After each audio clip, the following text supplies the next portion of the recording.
Fala aí, tudo bem com você? Beleza? Hoje é dia de Conexão USA, que é a sua conexão direta com o mercado americano de marketing digital. A cada 15 dias eu trago um novo entrevistado para trazer apenas o que há de mais recente no mercado mais avançado do mundo, e hoje é um dia muito especial. Antes de eu te falar com quem que nós vamos conversar, eu peço para você descer aqui, deixar o seu joinha, deixar um comentário, ativar as notificações, assinar o canal e faça parte para que você esteja sempre totalmente atualizado, legal? Hoje o nosso convidado se chama Ron Douglas. O Ron Douglas é um cara que trabalhava em banco, largou o mercado financeiro para viver do seu sonho, viver de internet marketing. E ele tem algo muito especial. Ele é um cara como você, um cara como eu, só que ele teve a manha de fazer, sabe o quê? Transformar um e-book no livro de receitas mais vendido dos Estados Unidos. Ele pegou um e-book que era dele, transformou em um livro físico, e esse livro já vendeu mais de 1.500.000 cópias. E durante a entrevista com ele, a gente vai abordar especificamente esse assunto, além de outras coisas,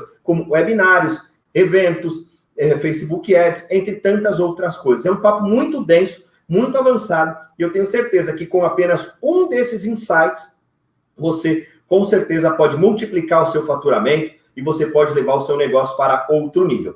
Essa entrevista, ela faz parte de um projeto meu e do Rodrigo Teixeira chamado Conexão USA. E o que é o Conexão USA? Conexão USA é um projeto meu com o Rodrigo Teixeira, que é a nossa mentoria internacional, onde a cada 15 dias nós trazemos um novo convidado do exterior para tutorar nossa galera, passando táticas, mostrando o que está funcionando lá fora, para que todo mundo aqui consiga sair na frente, legal? Semana passada, há 15 dias atrás, eu havia disponibilizado uma entrevista com o Brad Goss, que é um cara que está bombando no TikTok, fazendo uma fortuna na Amazon, e deixei esse vídeo aberto, e hoje ele sai do ar. Ele não fica mais listado, beleza? E ele só vai ficar disponível para quem é membro do Conexão USA. E a mesma coisa vai acontecer com essa entrevista aqui com o Ron. Você vai ter acesso a ela por um tempo extremamente limitado, depois a gente fecha e só quem está lá dentro pode participar. Então essa é uma forma de te mostrar todo o valor que a gente está oferecendo. Se você tiver interesse, há um botãozinho aqui embaixo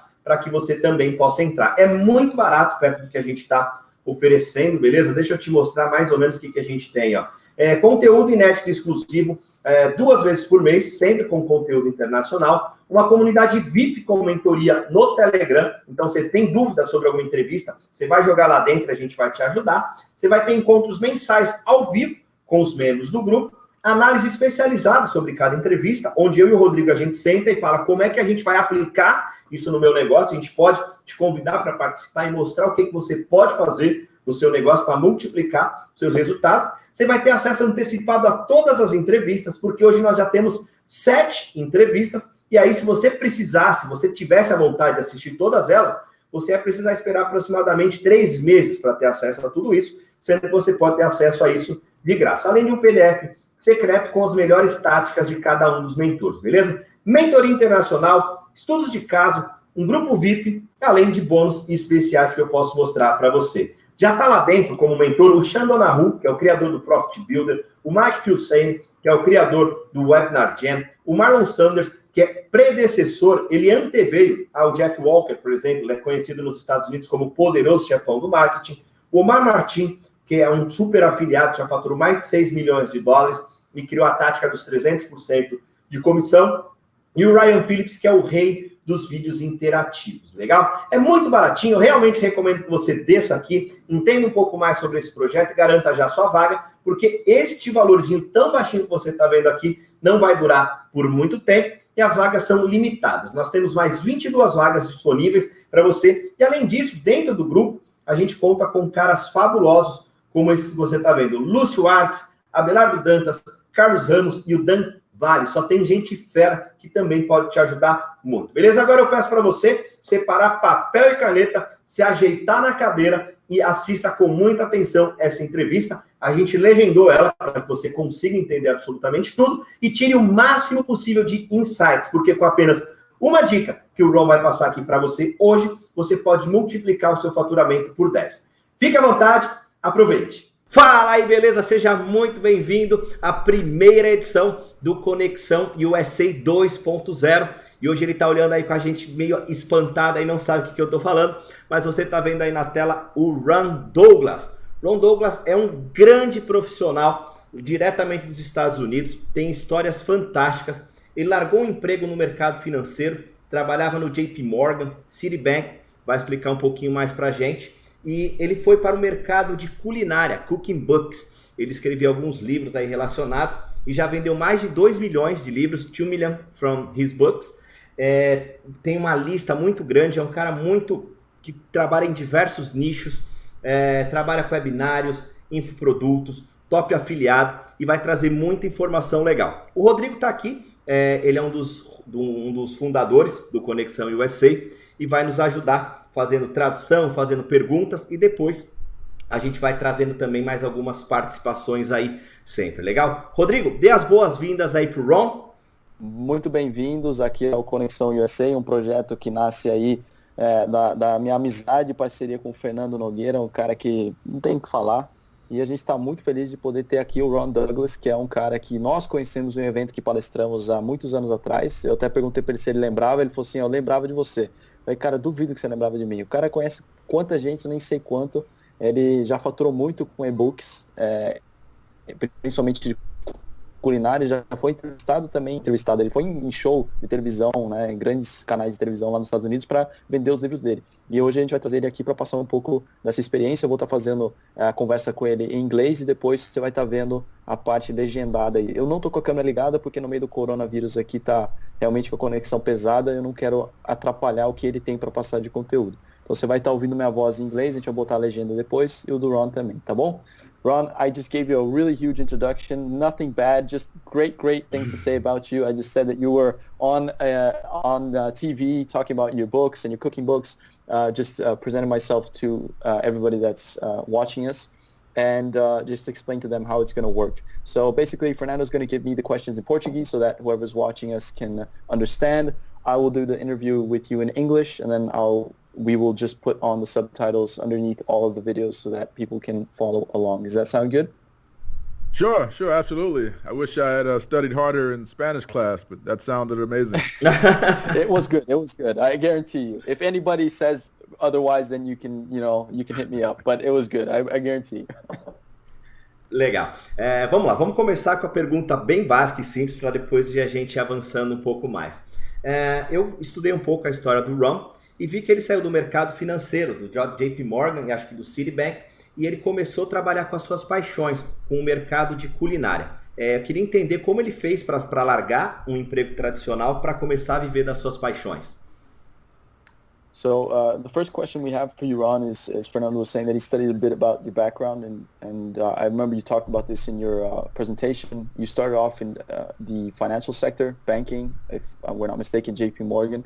So how was it to go from that to internet marketing? And just so that people know, when was this? Because I believe, like I tell people 2010, 11, that was already a long time ago for Brazil, because the Brazilian market is relatively new. You were way before that. So just let us know a little bit about your story. I think it's really interesting. Yeah. I started at JP Morgan Chase back in 1999, so long time ago, and I was doing well there as a career, but I never felt like I belonged. I was always an entrepreneur, and I was just there really because I had bills to pay. So it was kind of like a temporary thing until I figured out what I wanted to do, as an entrepreneur.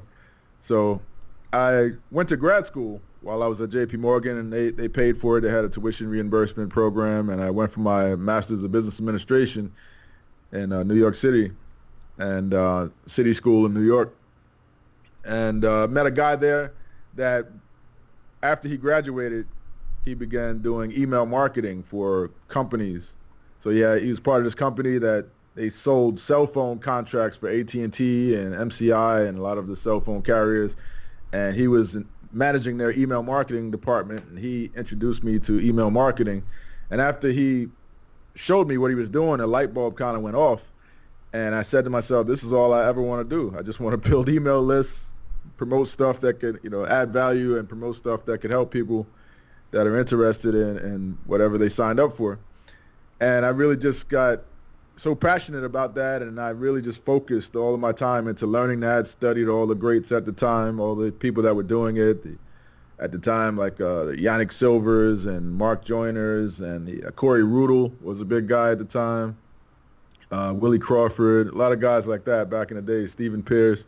So you're talking, now we're in like the early 2000s, and I finally left my job. I started doing this part-time while I was working at JP Morgan. I started building email lists, promoting affiliate offers, and then I started creating my own offers. And one offer that hit really big for me, I'm sure we're going to talk about, or you mentioned, was the cookbooks. Yeah. That really went well for me and helped me eventually go full-time.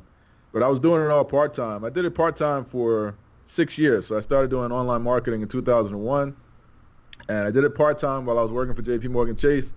And I finally left my job got laid off in 2007 and went full-time and never looked back.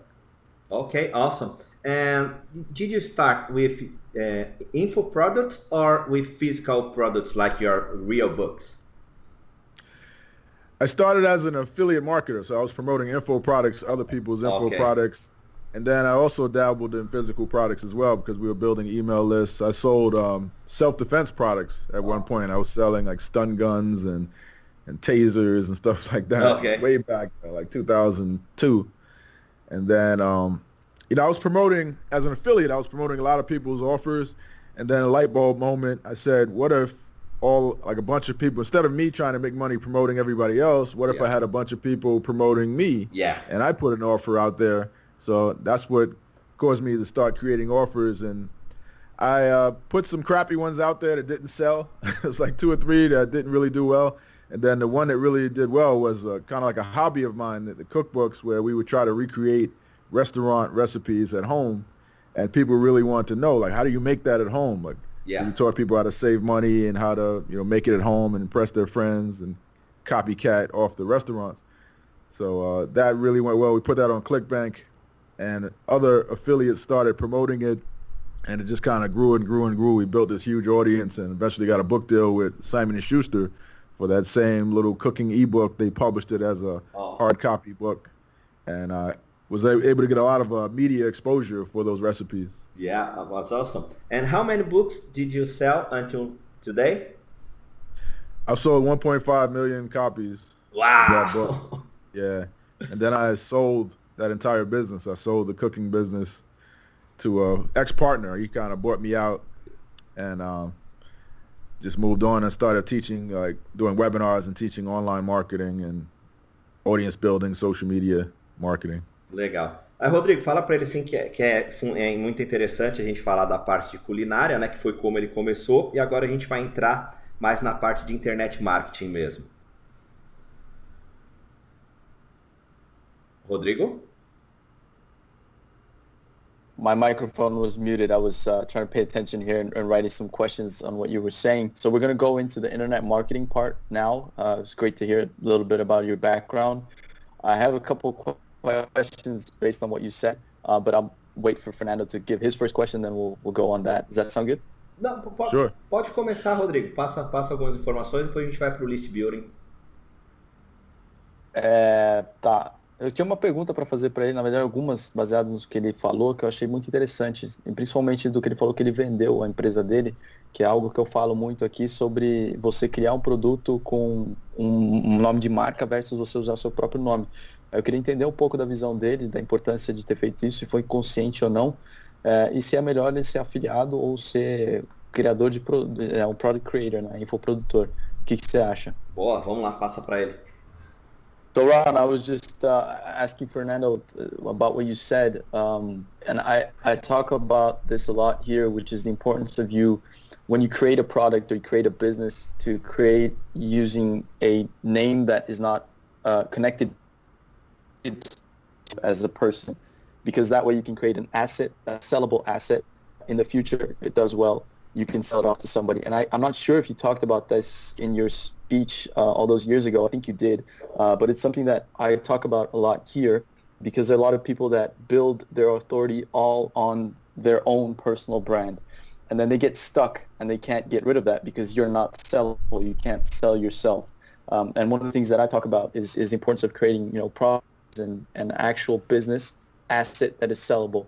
And I found that it was interesting. You said you sold that business, and that's something that I think is a big difference culturally between the Brazilian market as it is today, which is really, really big and growing. But compared to the way you guys think I think one of the biggest differences is the way you guys envision the products that you create, especially thinking about, okay, I could sell this off as a business in the future. So if you wouldn't mind just telling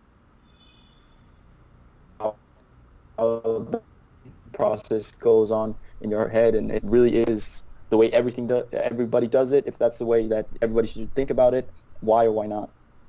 Mm-hmm. Yeah, the way I think about it is you want to create a memorable brand, something that's marketable, that people can buy into. But it's okay to be the face of the brand as long as people are buying the brand and not necessarily buying you, buying access to you or buying, you as the brand. Yeah. So you got to separate the two, because just trying to be the center of attention all the time, trying to be the brand yourself, is a burnout job. Eventually, it gets tiring. Eventually, you can't keep up with all the demands that go with that. You have to constantly be on, constantly be in the public eye, constantly be creating and putting out new stuff. And because I've seen people that focused on building a brand, a personal brand for themselves without having any type of separate brand, entity, or asset. And they rise to the top, and then after a while, you don't hear from them again. I know a lot of people in the game, you just wonder what happened to that guy, whatever happened to him, because eventually it kind of goes away, and that whole buzz and the demands of it takes over, and it becomes too much for you to keep up with. But if you create a brand around your product, then you have an exit plan. You can sell that to an investor. You can sell that to a competing company that wants your market share, that's willing to buy you out. You can sell that to a partner that can run with that brand. So that's what I did. If you think about what I did with the cookbook. So I had a cookbook called America's Most Wanted Recipes. It was a book that taught you how to make restaurant recipes like Olive Garden, Cheesecake Factory, McDonald's, KFC, TGI Fridays, all these different popular American restaurants. So people weren't buying Ron's recipes. They were buying Ron's version of Olive Garden, of Cheesecake Factory, of these restaurants. So, you take I was piggybacking off the restaurants. So you take the restaurants out of the equation, and they're not really interested in the cookbook. So, but you could take me out of the equation and still have the recipes and still have a marketable product. So in a sense, that's what we ended up doing. It's perfect. So do you create all of your products or the ones that you're doing now? Do you always think about it being a sellable asset? Do you consider creating something like before you create something? Do you think, okay, this has to be sellable as an asset? It has to sell well within the marketplace to people, but I can also work this as a brand to get me on whatever. Like, how did you get the cookbook? Did people come after you to go to TV? Did you go after them? Did you use that as a branding strategy, as a marketing? I think it's just to touch on those points, if you don't mind. Yeah, absolutely. The cookbook was an asset all of its own. It was a very marketable, desirable asset that people wanted to buy. And it, as I mentioned, it piggybacked off the restaurant names. So because of that, I was able to get on television to share, like, this local New York guy is able to crack the code on these restaurant recipes. And we leveraged a lot of different things. The first time I got on TV was in 2008, and that was right during the Great Recession in the United States. And they liked the story of a former Wall Street guy quits his job on Wall Street to pursue his passion of cooking and sells a ton of cookbooks. They just liked that story. It fit right into the story that they wanted to cover, what was going on, the current events. So that's a way to get on television. If you have a story that fits into the stories that they're looking to cover, current events, then it's just a matter of reaching out to them, contacting them. And I had hired a publicist that I met through a mutual friend, through Mike Filsaime. So I hired his buddy, who happened to be a publicist, and he has some contacts with the local newspapers and And his girlfriend actually worked at the New York Post, so that helped a lot. They were the first to break my story. And then a lot of the TV stations in New York look at the local newspapers for potential stories to have on TV. And that's what happened. They found my story in the New York Post, and the New York Post had a story about me cracking the code on Kentucky Fried Chicken's secret recipe.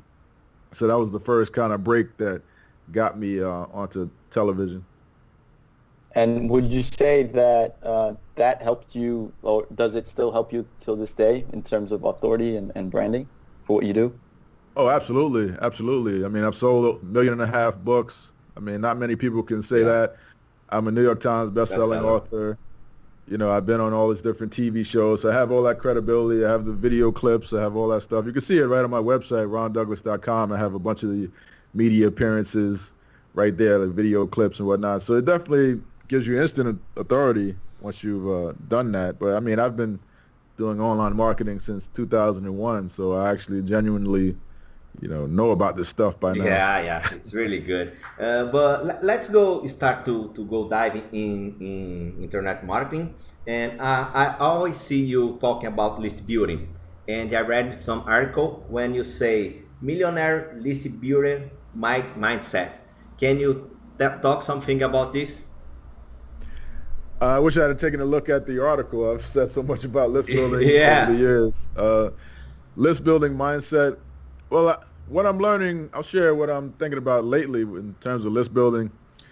You have to look at list building as an asset you're building, kind of like you're buying an investment property, right? And you're not necessarily looking to cash out of that investment property right away. You're looking for it to appreciate. It's the same thing with an email list. You look for it to appreciate. The more you communicate with your folks, add value, the bigger that asset, the more valuable that asset becomes, the more responsive that email list becomes. So most people get into the trap of, if I'm building a list, I have to make money right away. I have to, same day or same week, I need to get my money back. If I'm buying ads, if I'm investing in this, I need to get my money back. But there's no other investment for any other asset that you think of like that. Like, I got to get my money back this week. Now. Yeah. So if you think of it as more of an asset building thing, I mean, there's ways to get your money back right away. Like, one of the things I do is, we promote webinars. So I build email lists from the webinar registrations, and then I have a presentation which results in money. But if I don't break even the first day, I still have the follow-ups. I still have additional webinars I can put them on. So it's just a matter of changing your mindset and thinking of it as an asset. The other part about it is most people start building a list and they'll get 100 leads or 200 leads, and then they don't see money from it right away. Maybe they make 1 or 2 sales and they're like, okay, this was much to do about nothing. But what they don't see is those 200 eventually become 500, eventually become 1,000, 2,000, 10,000, and it keeps growing, so it's a slow play. It's a slow type of investment buildup where it grows gradually over time. But after a while, once you get to a certain point, because one of my main goals back in the days was, if I can get to my first 10,000 email addresses, I think I can make enough to go full time. That was like my dream back in 2001. If I could just get to 10,000 email addresses, I'm pretty confident I can make enough money to replace my salary. So, I ended up getting to my first year. I started out at a small list of 600, my first serious year of list building, and I got to 60,000 in that same year. And by the end of that year, I was making more from that email list than I was making from my job. Yeah. But for some reason, I wanted to keep working there another 4 years just to kind of double dip and save money. But I probably could have left my job right then and there. So it's just a matter of looking at it as, keep building it, keep giving value. And eventually over time, you're going to have an asset that's going to pay you for a long, long time. I mean, some of the same leads that I built back in 2001 are still on my email list generating sales. Yeah. Rodrigo? Quer fazer mais alguma? Fernando? Oi. Não, eu queria perguntar para ele se ele acha que o e-mail morreu, porque tem muita gente aqui que ainda fala que e-mail morreu. E aí é um cara que está há tanto tempo usando o e-mail com sucesso para a gente tentar entender. Acho que é uma boa pergunta. O que você acha? Perfeita, vamos mandar. So, Ron, I was just asking Fernando if it would be a good question to ask you because here in Brazil, like I told you in the beginning, a lot of people here look at what you guys are doing to try to bring it over to Brazil and try to replicate it, and then we end up adapting it. So I know there are a bunch of schools of thought or philosophies within marketing. Some people are more geared towards email marketing, others are more towards social media and so on. And I really look at no offense, but like old school OGs that really made an impact, the guys that really know how to do it and not the guys that are coming up and trying to invent new stuff and make it all flashy. So I really respect the guys that have been in it for a long, long time because I know it's really hard to stay relevant and to stay at the top. So with that in mind, we hear a lot of people saying, like webinars are dead, email list building is dead. All the stuff that used to work a long time ago is not working anymore. It's dead. So what are your thoughts on that? Because I don't think that it's dead. I think it still works. The communication that I really talk about here in Brazil, I'm actually, in the past 2 weeks, I've been recording a podcast series called Experts in Focus, where I get a bunch of guys that have made over 7 digits here in Brazil and try to get to the bottom of it. And I say, the first question I ask them is, look, I talk about something I call kind of like evergreen marketing or marketing that lasts the end of time. And then that's one of the days. Look, stuff that I used 10 years ago, like webinars and list building, they still work. Those are the things that have made me stay relevant. All the flashy stuff like ManyChat and all that stuff that's come, chatbot, it works, but it comes and goes. The OG stuff, the direct marketing stuff that worked back then is what still works today. So what are your thoughts on that? Yeah, I mean, direct marketing is just based on consumer psychology, and that doesn't change. Consumer psychology doesn't change, and it's still the same. So you can learn a lot from the OGs, like you said. And I'll take that as a compliment. It's supposed to be a compliment. I earn these gray hairs. I do. I mean it as the highest compliment. Yeah, no, absolutely. It's just the only thing that's changed is the medium in which people consume the content, consume the marketing, consume the sales copy. And we have additional mediums, but email is still the king when it comes to monetizing, right? People still buy more from email than any other medium. People on social media, they're looking at their ex-girlfriend's pictures. They're scrolling down, looking at that girl that they like, looking at those vacation pics, looking at the funny memes and stuff. And then you show them an ad, and that's like an interruption, right? So they're not really looking to buy anything. Email, they're into the person. If they're opening your emails, there's something interesting about you that makes them want to open and read your emails. So it's a better medium for trying to say, here's a link, go check this out, go to the sales page, go buy. Whereas social media is more of an interruption. So I like social media. I like a lot of these other platforms, ManyChat and all that stuff. I think there was a question you guys wanted me to talk about that. I use those in conjunction with email, webinars and all that, but email is still the main moneymaker for me and for pretty much all of my friends that do online marketing. It's still email. And, a lot of times people say stuff is dead. Like if I was selling a course on ManyChat, a good marketing angle might be email is dead by my course on ManyChat. So you have to kind of separate what's marketing hype versus what's the real deal. I've had people send me emails saying that email is dead. All the time. They're promoting something in the email, telling me about email is dead. Like, you're doing it right now. So it's really good. And do you think that adapting, it's one of the things that I've been looking back over the past 10 years and I've been trying to, revamp and rethink how I'm going to show up in the next 10 years. And it's been like a huge reflection. So I started out with six-pack shortcuts. I don't know if you remember that product. Yeah, absolutely. That was your product? Mike Chang's six-pack shortcuts. It was no, I brought it to Brazil. So gotcha, I was the one that brought it from the U.S. market into the Brazilian market. and it was a huge, I learned everything I know basically from that time. And it was really a huge learning curve because it's like I told them, for you to go international and you bring a product outside of the English-speaking market to, for example, the Brazilian market, it's not just a question of translating it. You have to understand the culture. You have to understand the payment methods that we use. You have to understand a bunch of nuances that are unique to our marketplace. And so that's how I started out. And basically 90 to 95% of the stuff that they used to do in 2009, 2010, I still do today, and over 80 to 90% of the market still has no idea about in Brazil. So upsells, order bumps, all that stuff, people don't use it here. So that's one of the things that I'm doing is trying to educate.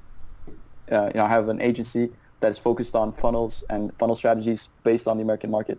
And then looking back, I'm analyzing. I've never showed up. I was never a guy that wanted to do talks and speeches and events and stuff, but it just started happening. And then I started looking back and I said, okay, so I'm going to show up, I'm going to educate people, I'm going to position myself as an authority, I'm going to bring content. So how do I see things in my point of view for today? I don't know if you guys use Telegram, but here in Brazil, Telegram is getting really, really big, especially for sales, like putting people into a Telegram broadcast list, group, which you can have up to 200,000 people. And then podcasts are starting to grow. It's still something that is not as popular as in the US, but it's also a medium that we use. And the way I see it is, hey, Telegram for me is what the email broadcast list was yesterday. So instead of broadcasting people email, I can put them in the Telegram group, and then I can just broadcast a lot of content. It gives me more versatility, so I can broadcast audio, video, text, whatever, directly from that. And then I would use email to be exclusively for sales communications. So I try to educate the guy. Instead of selling stories to him, I would educate him and say, look, if you want content, if you want broadcast, if you want relationship, it's through the Telegram group, because that's more versatile for me to create content. If you want sales stuff, then you know that whenever I send you an email, it's a good offer. Do you think that's something that could work? Is it something that you've ever thought about, or is it something that makes no sense whatsoever because the whole point of email is to create the relationship? No, absolutely, it could work. I think you're demonstrating that it could work. I mean, you're still using the email for the sales part of it, but I believe in multi-channel marketing, especially when it comes to delivering value to people, right? So what you're doing with the group, that's smart. Put them in a group, especially if they feel like they belong to the group. Like they're a member of that group, that it becomes part of their identity as, this is my group too. If you can like create this type of belonging community, yeah, right, then that helps, because it only makes your emails convert better, right? It makes your sales convert better when they feel like they know, like, and trust you. Yeah. When they feel like you're a leader of the group, you've already helped them, you've already shared value with them. That's one of the ways you can turn cold traffic, like if you're doing advertising and people don't know you, like just cold leads that never seen you before, you can turn them into loyal buyers, long-term buyers, followers, put them in a community, show them what you are, what you know, and how you can help them, and then sell them stuff. That's a great way to go about doing that. So absolutely, I love that. Cool. Now we are talking about groups. Let's talk about some recurring membership offers. I saw you have some membership offer. Can you talk about something about this, how it works for you? Yeah, I have a bunch of different membership offers. I mean, recurring income is great because it gives you that stability. You have a certain amount of income every month, regardless of what happens, whether it's a pandemic or whether your customers, you lose your ability to go out and get customers. You still have that recurring base of income. So I have a lot of different memberships. Some are content based, some are like educational based, some are more software based. I have one that's selling templates. Okay. So I sell marketing templates. It's a site called dfytemplates.com, like done for you templates, dfytemplates.com. And what we do is we sell our experience. Like, say for instance, if I have a certain email sequence that works well, I could put that into a template format where people can just plug in their own information and use that same sequence. Or if I have a certain webinar sequence that does well, I could put that into a template. People can plug in their relevant information. So I have a lot of customers who are online marketers who use these templates for their customers, or use it to sell for their own business. So they pay every month just to get the new templates that are coming out, and just to keep access to the old templates. I had a guy that just just messaged me today on Facebook saying, "Hey man, do you guys have any webinar email templates, like to promote the webinar and then to follow up after the webinar?" And we did, and I gave him a link, and he signed up just today. And it's funny you mentioned that. Just today I got a new member of that, actually about 15 minutes before I got on this call. Okay. So it's just something that whenever you can see, that one of the keys with membership sites is, are your members actually using the product? Yeah. Right? If they're using it, if they're getting value from it, then they're likely to keep paying for it. If they're not using it, if they rarely log in, if they don't make any money from it, they'll cancel. They'll look at it. What is this bill? I'm tired of seeing this bill on my credit card. Get rid of it. Yeah. So whenever you sell to sellers something that they can make money from, you have a good formula for a winning membership site. So that's one thing you can keep in mind. And do you prefer to charge a monthly or yearly? What is your idea? Yeah, I prefer to charge monthly, but we also have annual plans. We have quarterly plans. So we give people the option how they want to pay. But monthly is always nice. What I find with annual is you have to remind them before the bill comes of what they're getting. Yeah. Because they'll forget. If it's annual and they see a bill like, oh, what did I just pay for? Mm-hmm. You can get a lot of refunds because people forgot that they had to pay again. Do you have any price point? Did you do any price point testing when you were choosing the monthly? How much you were going to bill them? Did you see any change according to the price point in terms of conversion, churn, refund rates? Did you just come up with a price that you thought was good? I doubt it, but was any testing done to make sure, like, okay, this price point really works to get a good conversion and a solid retention rate versus if I go a little bit higher, a little bit lower? Because I found that in the past for the recurring that I've done before, there is a sweet spot where people kind of, it's going to sound bad to say it like this, but they don't really notice. It doesn't really bother them, the price. So they kind of just let it go. It's kind of like the Spotify, Netflix logic. It just goes by because it doesn't really hurt that much. And then you can kind of get more and more people. So it just goes unnoticed on their bill. Did you do any of that? Or?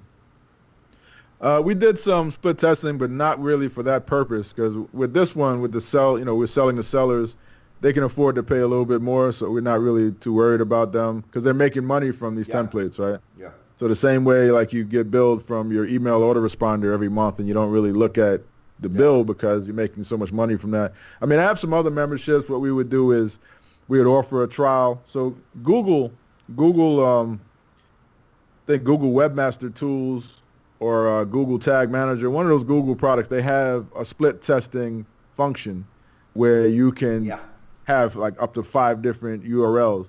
So you can rotate them. So people come through that same Google link to your site, and then Google can rotate evenly between different versions of your sales page.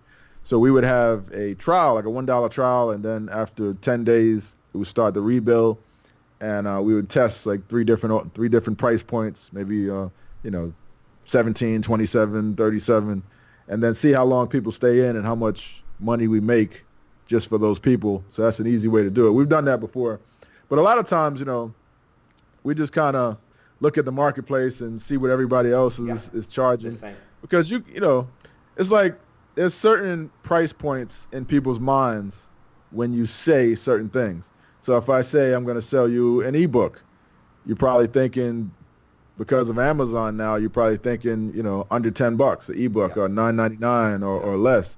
If I say I'm going to sell you a course, you're probably thinking, okay, maybe $200, maybe $300. If I say I'm selling you a done-for-you setup, maybe you're thinking $1,000.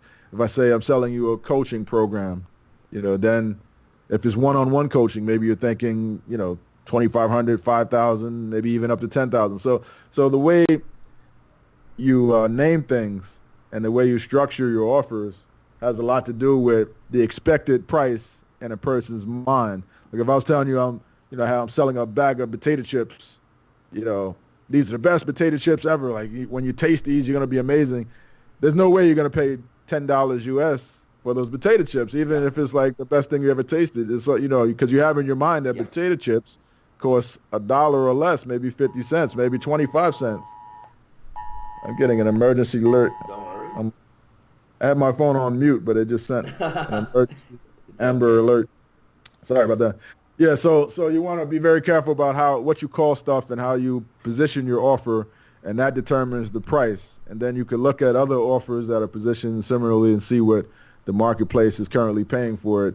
So that's easier to do than split testing, but split testing is always a good thing to do because you let the market speak with its wallet and you test different price points.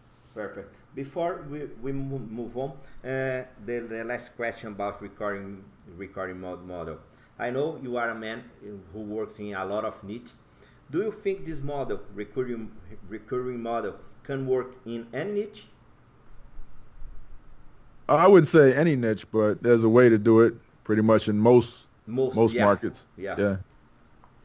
Rodrigo? Well, I'm tempted to ask you what the right way would be, but obviously that would be not the best question. Is there any tip that you could give us on what would help to make a good recurring offer? Like how to structure it, how to sell it, how to position it, or anything that anybody that's listening could say, okay, that's a good idea, that's a good insight. Yeah, I mean, you just have to think in terms of what will that customer need to enhance his experience, to make him succeed, faster, better, easier. What can you add on to the initial offer, or what can you sell just in general that they want to pay for each month? So you could look at stuff that people are paying for each month. I mean, what you were saying about being in a community, there's paid communities too that you can do, as long as people feel like they're getting value from it and they feel like it's a good deal. Software works really well. If you can come up with any type of software solution, there are a lot of companies that will let you white label their software. There's a lot of people that have software that they don't make a whole lot of sales, but they have really good software, but they have the software development part down, but they don't know marketing and sales. So they're just sitting on a nice piece of software. So you could, offer like, hey, maybe give them, 20%, or maybe give them a lump sum payment just to buy the rights to that software, or some type of arrangement where you can actually use that software, and then you can build a membership. It's easy to build a membership around software, especially software that people are using, because as they're using it, you can make what's called a barrier to exit. I forget the actual word for it, but it's basically a barrier to exit where it's uncomfortable to cancel. Yeah. Right? It's something where, if you cancel, it's inconvenient for you. Like if I cancel my autoresponder AWeber account, then I have all those leads I can't mail, and I got to take those leads and I have to import them to another autoresponder account, and then I'm going to lose a bunch of those leads because they're not going to, opt in. Some of them are going to be dead leads. It's going to be just inconvenient.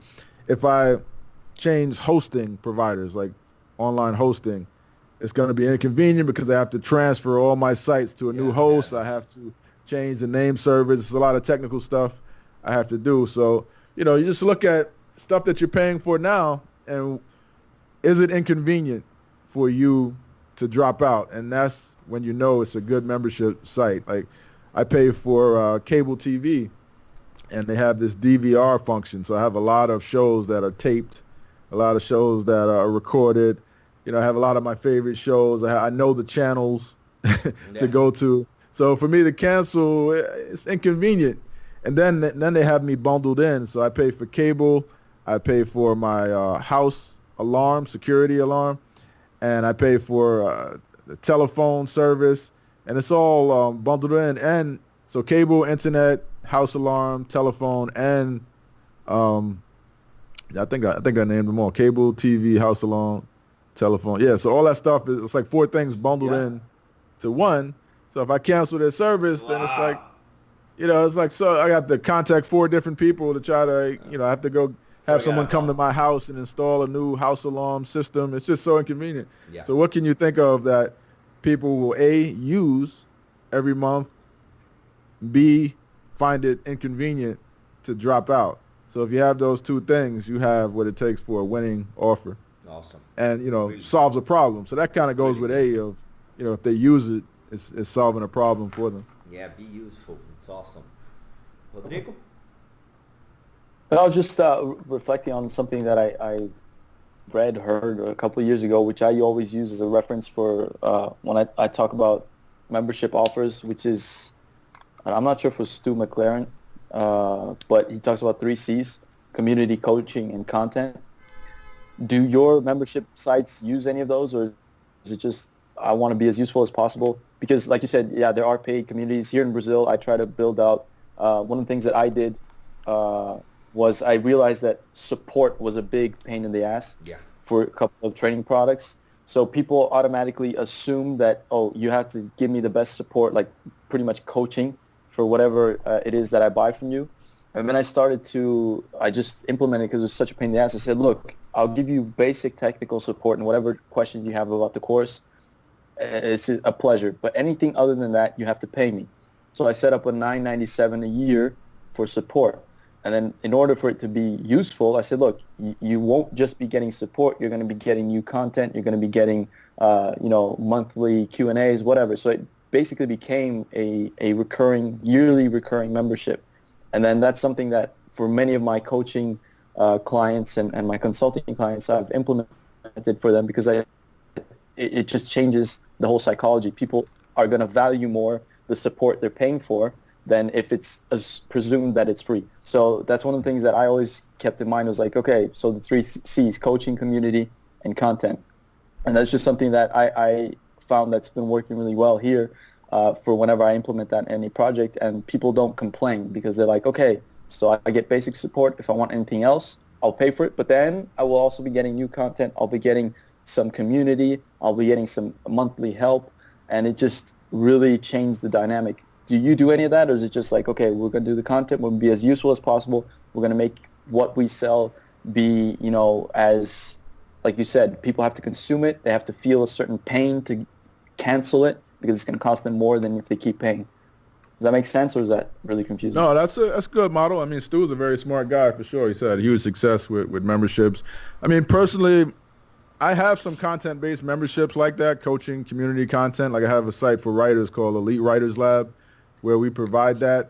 But I will tell you that that is one of the lowest retention and highest churn type of models for me personally, because a lot of people, don't consume the content if they don't have any incentive to. They like to have it, but after a while they're like, okay, there's no incentive for them. I mean, it depends. I guess it depends on who you're targeting too. If you're targeting real people who are seriously going to consume it, but if you're targeting the average person, they tend to cancel after like 3 or 4 months.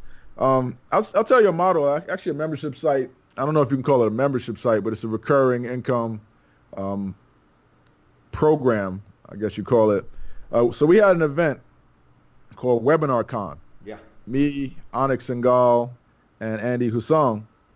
And Webinar Con was a deal-making live event where people with webinars came to the event to meet other people with webinars, to do cross promotions, to do joint venture deals, to book webinars, to get webinars booked on their calendar, to get people to promote their webinars. So, and we also had some of the top online marketers in the world come to this event. So we had Perry Belcher, he was one of the keynotes. Rich Sheffrin was one of the keynotes. Anik himself was one of the keynotes. So it was a big event, and so many people came. Like we had a VP from ClickBank, he was there. Thomas McMahon was there. He was one of the sponsors, actually. We had a bunch of people sponsor. So this was the first time throwing that event, and we spent no money on ads. But just because all of these top names agreed to go, it kind of snowballed. Yeah. And the event was $5,000 a ticket. So we had 104 people at that event. Paid. Some of them paid. The ticket started at 3,000 and went up to 5,000. So it averaged out to about 4,000. So we made 400 grand, a little bit over 400 grand just from the tickets from that event. Then we had sponsors contributed another 100 grand because they wanted exposure to that market. We had Fernando Cruz was one of the keynote speakers. He works for an Agora subsidiary. He's known for Meganars, so he's done webinars that have grossed $25 million in sales in a couple weeks, like that type of thing. So this guy is like known as the big heavy hitter, and he's like a personal friend of mine. I had lunch with him, bought him lunch like 6 months before the event, and then I asked him, hey, you want to come be the keynote? So he was able, when I got him, other people started falling in line. So it was just a word of mouth type of social media fear of missing out. So to tie that back into memberships, what we did from that offer, we also sold 42 tickets for the next live event. It's going to be in April of next year at that same event. So practically, like 40% of the room paid to come to the next event. So, I mean, this thing is like a 7-figure business, but because we also added on so we have Webinar Con, and the upsell was Webinar Wealth Club. So Webinar Wealth Club is a syndicate. It's like a collective of online marketers who promote each other online. So we guarantee anyone who signs up for Webinar Wealth Club, we guarantee that we're going to get them $100,000 worth of deals in a 12-month span. And it really could just be only one webinar a month that gets them there. Sure. So my buddy Andy Husong is the JV broker, and that's what he does for a living. So Webinar Wealth Club is our recurring income component of Webinar Con, and it's $25,000 for the year. And for the people that don't want to pay $25,000, there's a $3,000 a month financing on Webinar Con. So I like that membership model because at $25,000 a year, you don't need a whole lot of people to make a lot of money. Right now we actually limited the whole thing. We have 10 people in there right now, and we're going to work on fulfilling the offer for those 10, and then we're going to add 10 more. Really good. But the beauty of this whole thing is like those 10 people can all each promote each other, and it's kind of a self-fulfilling thing.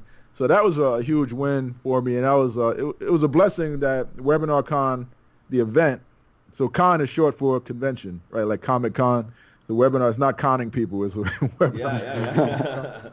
So it was a blessing to get that in literally 2 weeks before the epidemic kind of took hold and all the social distancing happened.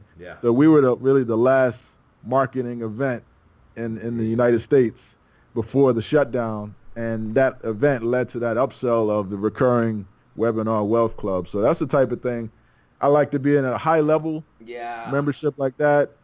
Everybody knows each other. It's kind of like frowned on if you drop out. There's people there promoting each other. They're actually making money from this. So it's a win-win type of offer. So just as an example of a higher retention, membership where you don't even need a whole lot of people. So what the model is, do another Webinar Con next year, sell another 10 to 20 people into Webinar Wealth Club. Every time we do a Webinar Con event, we sell more people into this upsell. So that's basically the model that I'm excited about right now. It's perfect. We never heard something like this in Brazil. So just this tip is wow. It's really good. And one of the things that we really don't have as a culture here yet is the culture of selling from stage or selling from a presentation, which you guys do, and every event that Fernando and I go to every year, we're used to it. But here, when people try, they don't do it, and when they try to do it, they don't really follow a model. Obviously, there's a model, there's a framework. I have training on that as well, but I think I remember fondly when you explained about webinars in your presentation at that event that we were at. Are there any tips that you can give us here about selling from stage or selling in general through a format that you think is simple and easy, that basically you've made it really, really work over the years? Yeah, I mean, I just think provide people with value and show them the opportunity without making them feel like they could just take what you show them and do it themselves. Right? So one model, if you're not really into being a salesperson, one model you can use is demonstrate something that is complex, but as you're demonstrating it, you're adding value. But after someone watches your demonstration, they're like, that was great. I can't see myself doing that. That's difficult. And then offer them a easy solution. Maybe it's your team will do it for them. Maybe it's, I have a software that does this for you. Maybe it's, I will work with you, give you all the templates and everything you need to get that thing done. But by demonstrating the hard work part of it and then offering them an easy solution, so they have to see it as something that's a big opportunity that they want to do, but just maybe they don't have the time to do it. Maybe they think it's too complex. Maybe they think, there's too many steps, or maybe they think that, they're confused by trying to figure it out, but they see it as a big opportunity, something that they want to do. And then when you offer them that solution of like, we'll do it for you, or this software will do it for you, or these templates will help you, or we'll, put you in this group, hold your hand and walk you through it, then it becomes something that they're like, okay, I'm in.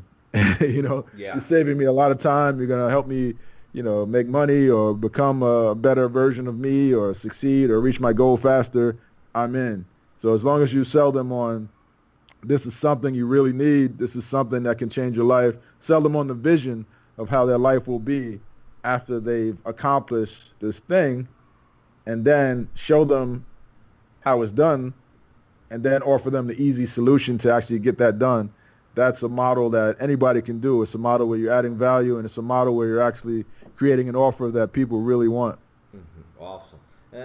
Now we are talking about high-ticket offers.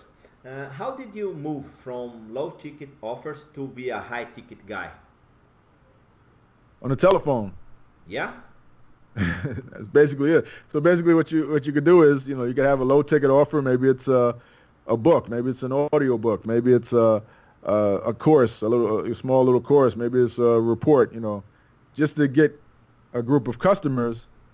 And you can do that to get a group of customers into a community as well. Mm-hmm. My friend Anthony Morrison, that's what he's been doing lately. So he has this $7 a month membership. Okay. Where it's kind of, the purpose of it is just to get customers paying. Yeah. Get a bunch of customers in there. And then the $7 a month membership, the content of that membership sells them on why they need to buy his $1,500 program. Okay. So the whole content is structured it's pretty much the same thing I was telling you just a second ago. It's like, here's how you do this step by step, or here's a proven model. You can just pay me $1,500 and it's already done for you and set up for you. Yeah. So that's one way he's doing it. Another way. That's genius, man. Yeah. You get people to pay to read a sales letter, pretty much. Yeah, it was a little bit more than that. But I know, obviously, but it's like. And you pay the traffic in this way, and it's really good. Really good. But over the phone as well, it's another model where you could sell people a how-to, and then over the phone offer them a done for you, or offer them an easier solution, or offer them I'll coach you and walk you through it. So basically, low ticket item information on how it's done, maybe some videos, maybe an ebook, maybe a report, and then say, hey, if you're really interested in doing this, we'd like to talk to you about it. We have a solution where we can help you with this. Fill out this application. We can't accept everybody. We're looking for qualified people. Fill out this application and then schedule a time to book your call. Okay. So right after they buy, you offer them that option, and then the qualification, the application, you can exclude some people. So if they say the wrong things on the application, you don't necessarily have to call them. Yeah. Right? So you don't want to call everybody because some of them are not qualified. So one of the things on the application is you want to qualify them by how much money do they have? Can they afford to buy your upsell, your higher ticket item? Right? So you ask them questions about like, what's the most you paid for coaching in the past? Mm-hmm. Or, if you were able to join us right now, what's the most you'd be willing to pay? And then have like some menu options that they can choose. Like, Perfect. you know, I'll be willing to pay between 5 and 10,000, between, you know, whatever it might be. You just ask some qualifying questions on there. Like, you could also, I have a friend, he bases a lot of things on what type of credit card they use. So if someone using an American Express, you know that they probably, I don't know if they even have American, probably not in Brazil, but if I'm sure there's a premium credit card. We do. Yeah, I got it. It's perfect. Your country. We have American Express. Some things to think about. And do you personally call to the clients or someone from your team? Someone from the team usually. I mean, you could, if you're good at phone sales, you could do it yourself, if you don't mind talking to people. Okay. But there's a whole script for that as well. Yeah, I'm not the phone sales guy, so I don't want to speak to that. Yeah.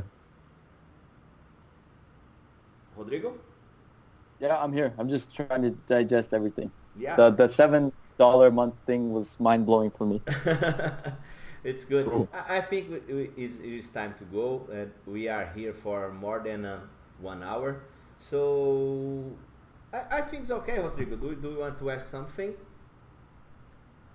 No, but if you wouldn't mind coming back again sometime in the future, then depending on how much people like this, it would be a pleasure, man, because there's always stuff that we can talk about. I'm actually doing podcast interviews the whole week, 2 hours, 6 hours a day. So I've done 2 today. I have 2 more. So my mind is just kind of like all over the place thinking about opportunities and things that can be done. And I thought that was really interesting, the way you guys structured that, the ticket sales for the event. That was all done through the phone for the 5,000, but then you guys had a information component to buy leads, right? Oh, for the WebinarCon event? Yeah. Most of it wasn't over the phone. Most of it was via Messenger, actually. Just reaching out to people, especially people I've done webinars with. And then what we were doing is we were just taking the influential people that had confirmed that they were coming. We would make a banner and then do a post saying, hey, this guy's coming, this guy's coming. And then over time, everybody in our community started seeing these posts like, oh, all these guys are coming while everybody's going to this event. So it became like a must-go event because of that. And then did you guys just send them to sales page, and then as soon as they bought, they would see the one-time upsell, or like they No, the wouldn't pay for upsell was presented at the event from the stage. Okay. And then after the event, we had a follow-up virtual summit where we presented it again. And actually, the follow-up virtual summit did really well for us as well, because we just got most of the attendees of WebinarCon event. There were actually 61 people out of the 104 or whatever it was. I think it was like 104. 61 people showed up for the virtual event. And that was 2 Fridays ago. I believe it was 2. Yeah, 2. No, that was actually last Friday. We had that. And we got a bunch of people in from that, and we filled out the rest of our spots. But it should be easy to sell this right from the stage at the WebinarCon event, and actually sell it from, they get a welcome package when they sign in, when they register at the live event, at the seminar in person, and then we could put ads in the welcome bag. Yeah. We have multiple opportunities to sell it once you have people there in person. Were all the attendees, were they allowed to sell their own stuff, or were you guys only selling that upsell? Like, was everybody on board to just sell that? So that's one of the things that I had a question. Well, it's more curiosity. For example, we went to ComExpo, which was Omar Martin's event, and we saw that everybody was selling from stage. And then one of the things that we, Fernando and I, we just like, okay, attentive to what the offer is, because not everybody has all the money in the world to spend, so they have to be careful on what they buy. And do you guys see that as an advantage, or is that just normal, or is that something that, okay, there's certain events where you can't sell because we really want to focus on selling this?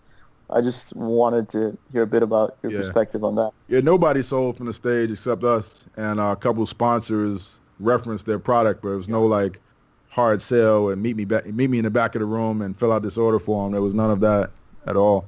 When people pay $5,000 for an event, you don't want to just have a bunch of people that's not part of your organization up there, pitching their little courses or whatever.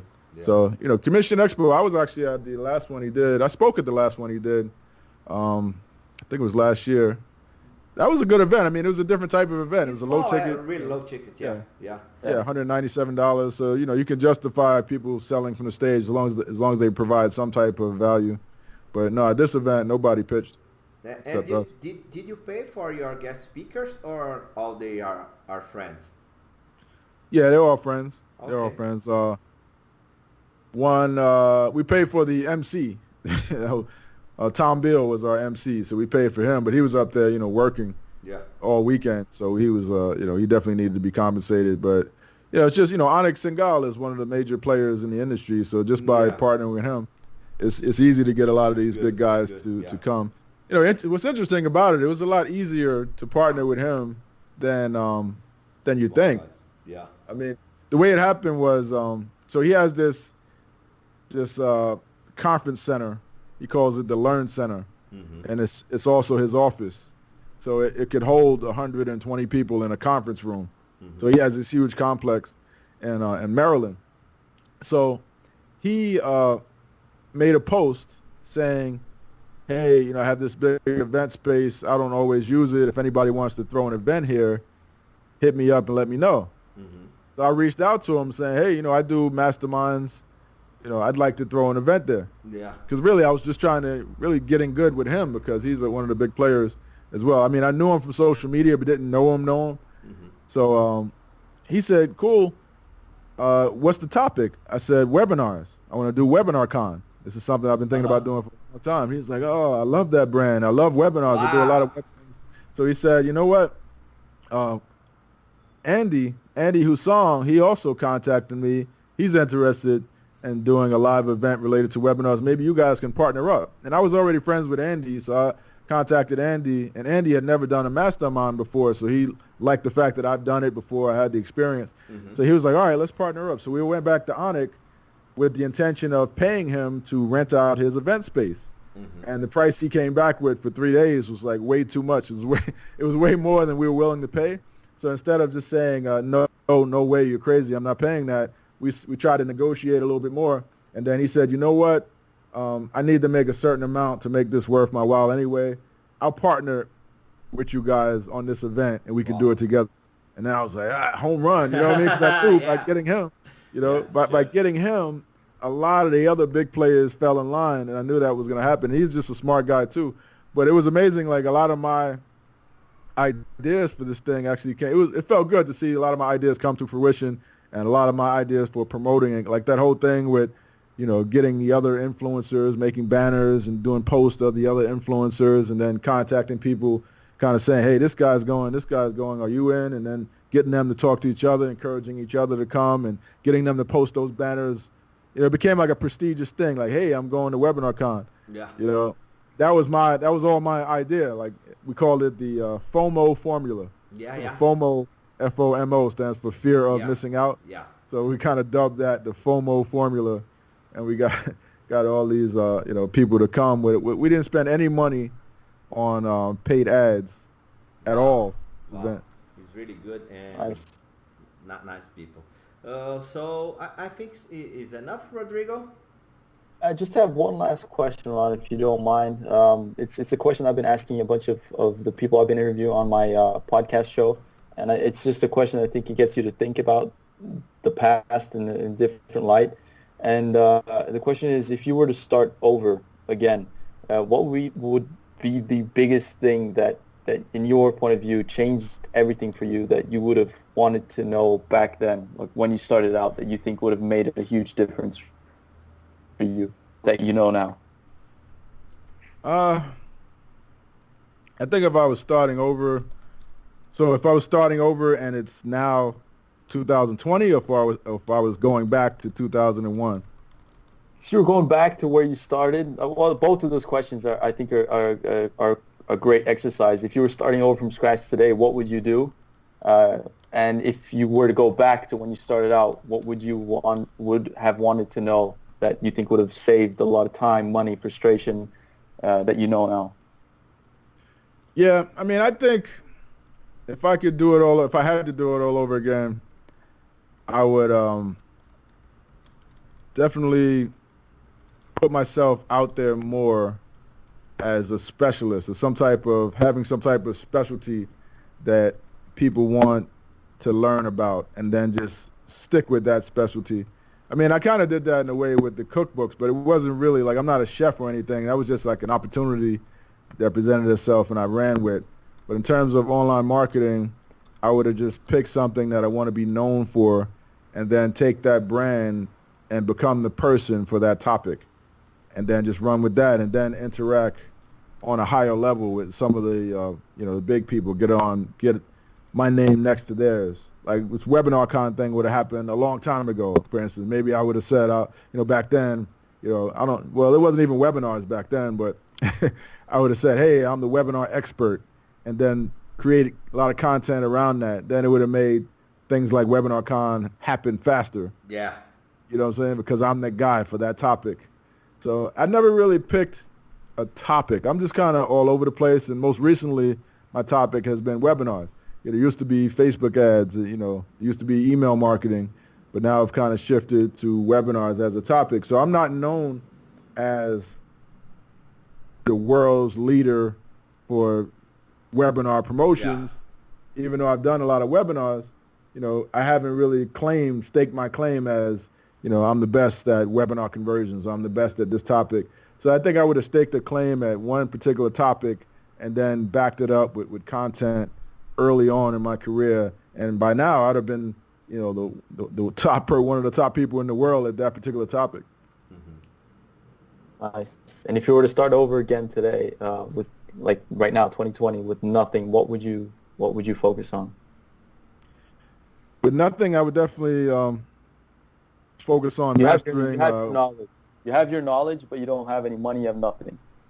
No connections? No. Let's make it a little bit tougher. I mean, my knowledge today. I probably would just start out with webinars, promoting other people, build up an email list, and then create my own webinar, and then get those people I promoted to promote my webinar. That would be the simplest way for me to do it. I would master one traffic source that helps me get registrations to help promote other people's webinars. Then I would create a program around what I learned. maybe even that same traffic source I've mastered, create a program, become the guy for that, and then have a webinar for it. And then the same people I promoted, get them to promote my webinar, and then also run traffic to it. And I think I could get, back to like a 7-figure business in a year doing that. Nice. Okay. And then also go to events like Webinar Con, meet players, and, just be really active with getting offers out there, getting people to see my offers and see my value, see my offers. And one of the fastest ways to get people, I think webinars are one of the fastest ways to get people to know, like, and trust you, hear your story, have a captive type of environment where they're right there for an hour with you on that webinar, and then make an offer by the time the webinar is over. So within 60 minutes to a couple hours, you can shorten the sales process and get people to buy right then. So that's why I love webinars so much. It's perfect. So Ron, I really respect you. Your story and results are amazing, and receive you here for the first time in Brazil in our first show is a dream came true for me. So really thank you, okay? All right, it was a pleasure. It was a lot of fun. Thanks for having me. It was an honor to be on with you. Okay, Rodrigo? Yeah, thanks a lot, Ron, for your time. I know it's one of the most valuable things that we have as we grow. So I really appreciate you taking the time to talk to us, and for sure it's going to be of huge value to whoever's listening to this, and it'll be more than a pleasure to have you on any other time you want, or anything you need from us. Like Fernando said, nothing but respect for you and for everything that you guys do for us, because without you and other people like you, we wouldn't do what we do today. So thank you very much. All right, thank you. Awesome. Thank you, Ron. Ho! Uau, né? Eu gostei muito desse conteúdo, eu já estou aplicando algumas coisas que eu aprendi com ele e os resultados estão sendo muito interessantes. Eu espero que você tenha gostado. Mais uma vez, se você continua aqui comigo, peço para mais uma vez descer, deixar o seu joinha, falar o que você achou e que você também assine o canal. E também não perca a oportunidade de fazer parte do Conexão USA. É sem dúvida o melhor custo-benefício que você pode encontrar no mercado para ter acesso a conteúdo de tão alto nível. Mentorias como essa costumam cobrar pelo menos R$3.000, costumam cobrar pelo menos R$5.000, e hoje você pode ter acesso a mentores internacionais por apenas 1/10 desse valor. Mas corre, porque as vagas são totalmente limitadas. Conexão USA. Estou te esperando lá dentro.